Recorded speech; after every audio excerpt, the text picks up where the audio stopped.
Welcome to another IB Environmental Systems and Societies video. Today's ESS topic is 8.3 solid domestic waste. In this video, we're going to explore how growing populations and consumption patterns are creating significant waste challenges around the world. We'll examine disposal options, management strategies, and the circular economy approach to sustainability. Let's get into it. Solid domestic waste is increasing due to growing human populations and rising consumption rates. That means more people are using more stuff. This creates serious environmental challenges as communities struggle to manage waste effectively.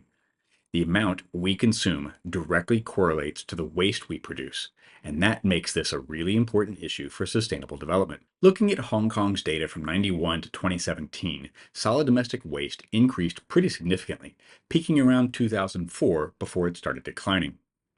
The three most commonly recycled materials were paper, ferrous metals, and plastic.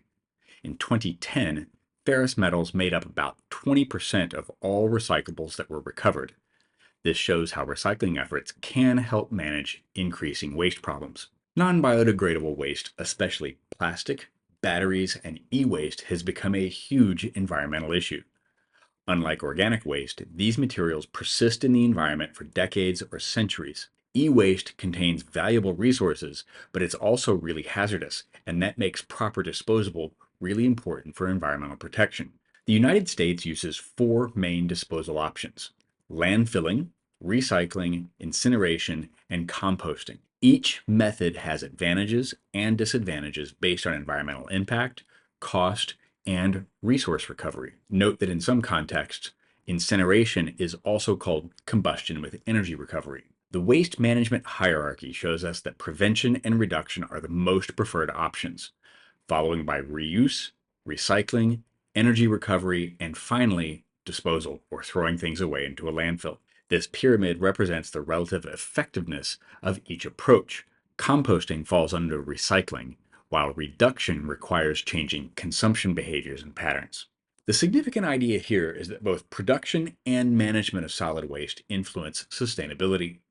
The circular economy model transforms our approach from a linear take, make, dispose model to a system where materials continuously cycle through production, consumption, and recovery phases. This shift reduces virgin material extraction and helps us conserve our resources for future use. Different strategies for managing solid domestic waste exist at three different levels, and you should recognize this from the three-tiered approach to pollution management that applies to any kind of pollution that you encounter in the ESS syllabus. The first tier is altering human activity. That's the most fundamental and the most effective. The second tier is controlling the release of that pollutant into the environment, such as through regulating standards. And the third and least effective strategy is generally cleanup and restoration. This is least preferred because it tends to be the least effective and the most expensive. Examples of different strategies include campaigns, education, legislation, economic incentives, and technology for extracting pollutants. And each one of those tiers addresses different stages of the pollution process. This detailed graphic shows pollution management across four phases: sourcing, production, use, and end of life. Each phase contains specific strategies. For example, sourcing strategies include renewable materials, while production focuses on efficient manufacturing. These connect to the three management tiers from the previous slide. Waste-to-energy facilities manage solid domestic waste by converting it to electricity through combustion or burning. The process includes pollution control systems to remove toxins, mercury, acid gases, and particulates from the exhaust. This helps address the cleanup and restoration tier while generating energy, but it still produces ash, and that ash does require landfill disposal. Disposal options for solid domestic waste shifted pretty dramatically since 1960, with recycling and incineration growing while landfilling decreased. This shift resulted from environmental awareness, from economic factors, and from changes in regulations. The waste hierarchy explains why certain options are preferred based on environmental impact and resource conservation. When we take a look at this EU data, we can see significant variation in waste management approaches. Northern European countries like Denmark and the Netherlands emphasize recycling and incineration, while southern countries like Greece and Ireland rely heavily on landfilling. These differences reflect economic, cultural, and policy variations between nations. And notice when we say Northern European countries and Southern European countries, we typically are referring to the economic status of those countries and not their geographical location. When evaluating solid domestic waste strategies, consider system inputs, outputs, and connections to other systems. Effectiveness relates to overall waste reduction, while efficiency considers reduction per unit cost. Strategies also vary in their effectiveness for different waste types and impacts on ecological, economic, and social systems. This comprehensive framework evaluates pollution management strategies from recycling to landfilling.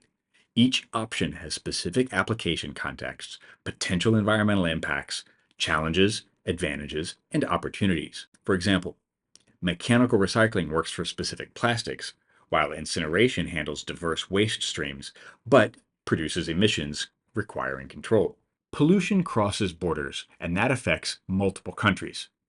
E-waste often ships from developed nations to developing nations, while marine litter like the Great Pacific Garbage Patch affects international waters. Development level influences solid domestic waste generation and management capacity, with high-income countries more capable of managing the streams than low-income countries, but also producing more waste than low-income countries. The circular economy represents a fundamental paradigm shift in how we view resources and waste. Instead of disposal, it emphasizes continuous material cycling, and that changes our fundamental economic model. This transformation affects not just waste management, but our entire perspective on resource use and environmental responsibility. That's it for ESS Topic 8.3 Solid Domestic Waste. On your exams, remember to discuss how growing populations and consumption create significant waste challenges around the world. Then, use the three-tiered approach to pollution management to explain and analyze different disposal options and management strategies for solid domestic waste. Until next time, happy learning.